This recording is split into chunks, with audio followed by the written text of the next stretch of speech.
Rate है काफ़ी बढ़ गया है। अक्सर कपल्स आईयूआई और आईवीएफ में कंफ्यूज रहते हैं, तो दोनों में फ़र्क क्या है? आईवीएफ हमेशा एंड पॉइंट रखते हैं हम लोग जो इनफर्टिलिटी स्पेशलिस्ट होते हैं। कपल्स को आईवीएफ से पहले और किन किन ट्रीटमेंट को ट्राई करना चाहिए? देखिए, आईयूआई एक तरह से नेचुरल प्रोसेस ही है। इसमें बस हम क्या करते हैं कि हस्बैंड का स्पर्म लेके उसको प्रोसेस करके आपके बच्चेदानी में डाल देते हैं। अगर कोई महिला पीसीओएस और थायराइड की समस्या से परेशान है, तो क्या उस महिला को आईवीएफ के बिना बच्चा संभव है? अगर आपकी उम्र 35 साल से ज्यादा है और आप 6 महीने से ट्राई कर रहे हैं और आपको कंसेप्शन नहीं हो रहा, तो आपको स्पेशलिस्ट से मिलना चाहिए। पुरुषों में अगर स्पर्म की समस्या हो तो क्या आईवीएफ जरूरी है? Welcome to C news Bharat podcast और मैं हूं आपके साथ ज्योति श्रीवास्तव। आज हम जिस विषय पर बात करने जा रहे हैं वो हजारों दंपतियों के लिए एक उम्मीद है। विषय है आईवीएफ। आईवीएफ को लेकर ज्यादातर कपल्स में ये संशय रहता है कि आखिर अगर उनके बच्चा नहीं हो रहा है तो क्या आईवीएफ ही एकमात्र उपाय है? क्या आईवीएफ के बिना बच्चे होना संभव नहीं है? ऐसे तमाम सवाल उन कपल्स में जरूर रहते हैं और आज हम उन्हीं सवालों के सभी जवाब लेकर एक बार फिर से आपके सामने हाजिर हैं। हमारे साथ स्टूडियो में इस वक्त मौजूद हैं देश की जानी मानी गायनोकोलॉजिस्ट और आईवीएफ एक्सपर्ट और साथ ही दीवा आईवीएफ लखनऊ की director doctor Vaishali Jain. Doctor Vaishali Jain, आपका बहुत बहुत स्वागत है हमारे इस पॉडकास्ट में। हेलो। मेरा सबसे पहले सवाल आपसे ये है कि क्या कारण है कि अब संतानोत्पत्ति इतना आसान नहीं रह गई है? देखिए, आजकल जो है जो इनफर्टिलिटी का रेट है काफ़ी बढ़ गया है। उसको अगर हम डिफाइन करें तो एक सोशल फैक्टर बहुत निकल के सामने आया और एक एनवायरमेंटल फैक्टर। सोशल फैक्टर ये है कि आजकल महिलाएं जो हैं थोड़ा देर उम्र में शादी कर रही हैं और अगर वो और देर उम्र में वो प्रेगनेंसी करना चाह रही हैं। दूसरा, जो हमारा लाइफस्टाइल है उसमें बहुत ज़्यादा स्ट्रेस हो गया है, खान पान में बहुत बदलाव हो गया है और जो प्रदूषण है वो भी एक कारण है जिसकी वजह से धीरे धीरे एग की क्वालिटी और तरह तरह के इसकी वजह से इनफर्टिलिटी हो रही है। दूसरा, पीसीओडी जैसी बीमारी, थायराइड जैसी बीमारी, एंडोमेट्रियोसिस जैसी बीमारी जो इन सब फैक्टर से रिलेटेड है, उससे भी उसकी वजह से भी इनफर्टिलिटी बढ़ गई है। इवन पुरुषों में भी शुक्राणु की जो क्वांटिटी है वो कम हो गई है। बच्चा नहीं होना सबसे ज्यादा इसके लिए जिम्मेदार कौन होता है, महिला या पुरुष? दोनों इक्वली रिस्पॉन्सिबल हैं। 40% केसेस में फीमेल फैक्टर होता है, 40% में मेल फैक्टर होता है, 20% जो होता है कंबाइंड होता है या अननोन फैक्टर्स होते हैं जो हम आइडेंटिफाई नहीं कर सकते। उसको अनएक्सप्लेन इनफर्टिलिटी भी बोलते हैं। क्या बच्चा ना होने का सिर्फ एक मात्र उपाय आईवीएफ ही है या इसके अलावा कोई और भी विकल्प है? देखिए, मैं आईवीएफ स्पेशलिस्ट से पहले मैं एक इनफर्टिलिटी स्पेशलिस्ट हूँ।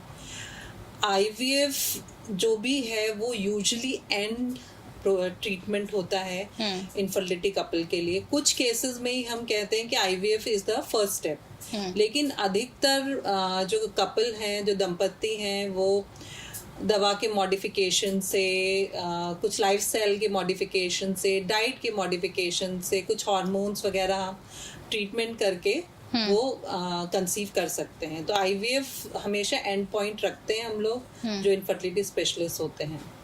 कपल्स को आईवीएफ से पहले और किन किन ट्रीटमेंट को ट्राई करना चाहिए? देखिए, आपको पहले तो विशेषज्ञ से मिलना है। आपको समझना है कि आपको अब बच्चे की इच्छा है और आपको नहीं हो रहा है, तो सबसे पहले विशेषज्ञ से मिले। हर नॉर्मल स्त्री रोग विशेषज्ञ जरूरी नहीं है कि इनफर्टिलिटी स्पेशलिस्ट हो, और ये भी जरूरी नहीं है कि जो आईवीएफ कर रहा है वो सीधा आपका आईवीएफ करेगा। हाँ, वो एक एडवांस ट्रीटमेंट कर रहा है, लेकिन अगर आपको जरूरत है तभी वो आपको प्रिस्क्राइब करा जाएगा। अदरवाइज उससे पहले जो होती हैं कुछ डाइटरी मॉडिफिकेशन बताया जाता है, कुछ मेडिसिन्स ऐड करी जाती हैं। आपको थायराइड है, पीसीओडी है, एंडोमेट्रियोसिस है, तो उसको ट्रीट करा जाता है। आपकी ट्यूब्स ब्लॉक्ड हैं तो कभी कभी लैप्रोस्कोपी करके उसको करेक्ट करा जाता है।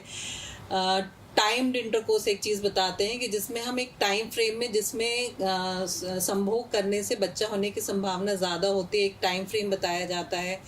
अल्ट्रासाउंड की हेल्प से फॉलिकुलर मॉनिटरिंग करके हम बता सकते हैं कि कब आपका अंडा बन रहा है, कब रप्चर हो रहा है। कुछ हार्मोन्स देख के हम ओवुलेशन इंडक्शन करते हैं, मतलब आपके अंडे की क्वांटिटी और क्वालिटी बढ़ाते हैं। एक छोटा प्रोसीजर होता है इंट्रा यूट्राइन इंसेमिनेशन। तो ये सारी चीजें असिस्टेड रिप्रोडक्टिव टेक्निक्स में आती हैं। तो आईवीएफ जो है, अगर ये सारी चीजें फेल हो जाती हैं या और कोई कारण है जिसमें आपको स्ट्रेट आईवीएफ की ज़रूरत पड़ती है, तो आईवीएफ की ज़रूरत है, वरना आप इन सब ट्रीटमेंट से भी कंसीव कर सकते हैं। अक्सर कपल्स आईयूआई और आईवीएफ में कंफ्यूज रहते हैं, तो दोनों में फ़र्क क्या है? देखिए, आईयूआई एक तरह से नेचुरल प्रोसेस ही है। इसमें बस हम क्या करते हैं कि हस्बैंड का स्पर्म लेके उसको प्रोसेस करके आपकी बच्चेदानी में डाल देते हैं। इट इज मोर और सिमिलर टू नेचुरल प्रोसेस, जो भी नेचुरल प्रोसेस हो रहा है।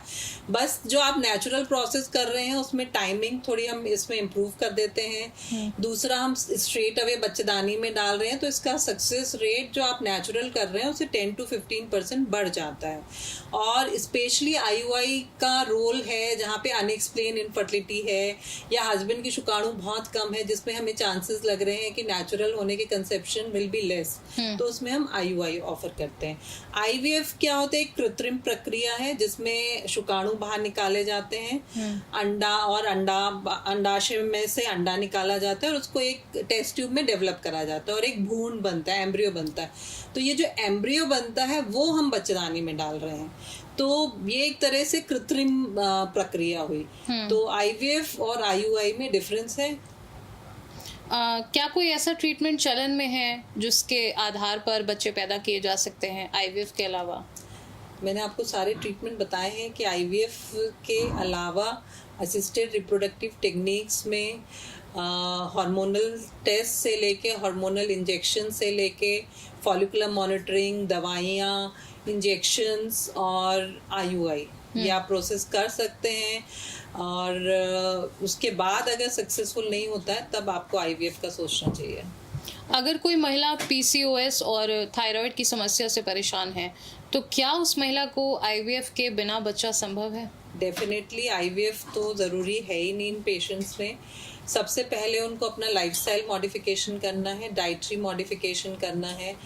PCOD is a lifestyle disease. आपने अपना वेट मैनेज कर लिया, अपना स्ट्रेस कम कर लिया, आपने अपनी डाइट मैनेज कर ली, तो काफ़ी हद तक आपके साइकिल्स रेगुलर हो जाते हैं। आपकी जो अंडे नहीं बन रहे, क्योंकि इसमें एनओवुलेशन होता है, मतलब अंडे नहीं बनते, तो वो आपके बनने चालू हो जाते हैं। तो प्रेगनेंसी होने की संभावना स्लाइट मॉडिफिकेशन से पॉसिबल है। ऐसे ही अगर आप थायराइड की दवा खाने लगेंगे तो आपका चांसेस ऑफ कंसेप्शन हो जाएगा। पुरुषों में अगर स्पर्म की समस्या हो तो क्या आईवीएफ ज़रूरी है?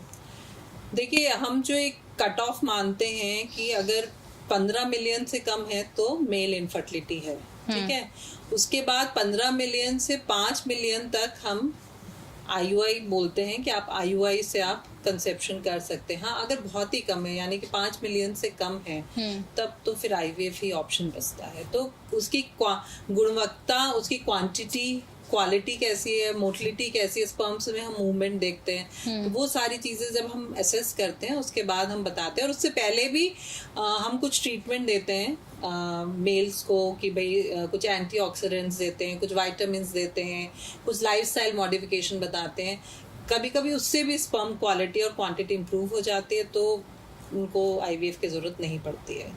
आईवीएफ से पहले कपल्स को मतलब कौन सी नेचुरल या साधारण चीज़ें ट्राई करनी चाहिए? देखिए, इसका जो है नेचुरल चीज़ें तो यही है कि अगर आप सोच रहे हैं कि आपको कंसेप्शन करना है, तो सबसे पहले ये है कि आपकी उम्र अगर 32 साल से कम है और 1 साल से आप ट्राई कर रहे हैं और आपको प्रेगनेंसी नहीं हो रही है, तो आपको स्पेशलिस्ट से मिलना चाहिए। अगर आपकी उम्र 35 साल से ज़्यादा है और आप 6 महीने से ट्राई कर रहे हैं और आपको कंसेप्शन नहीं हो रहा है, तो आपको स्पेशलिस्ट से मिलना चाहिए।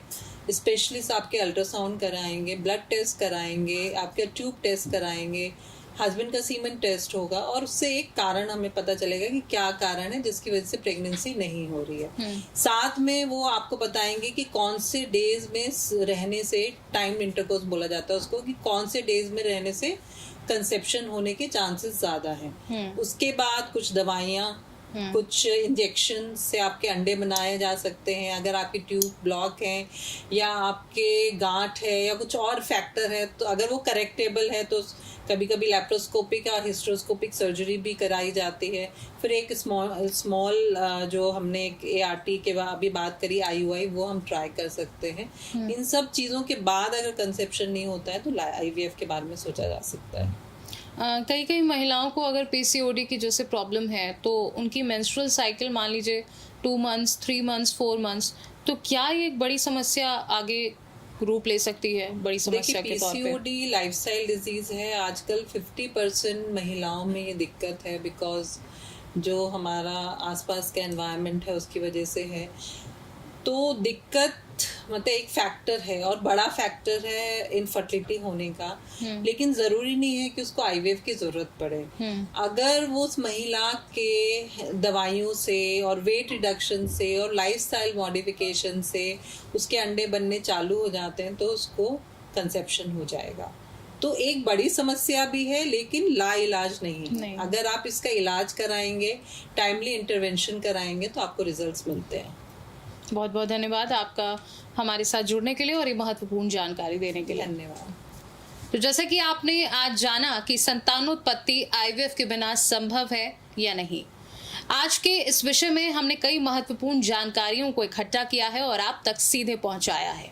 तो ऐसे ही IVF से जुड़ी और भी तमाम जानकारियों को आप जानने के लिए आप देखते रहिए सी न्यूज़ भारत, क्योंकि हम सिर्फ और सिर्फ आपके लिए लेकर आए हैं स्पेशल पॉडकास्ट। देखते रहिए सी न्यूज़ भारत, हर खबर आपके साथ, आपके हाथ।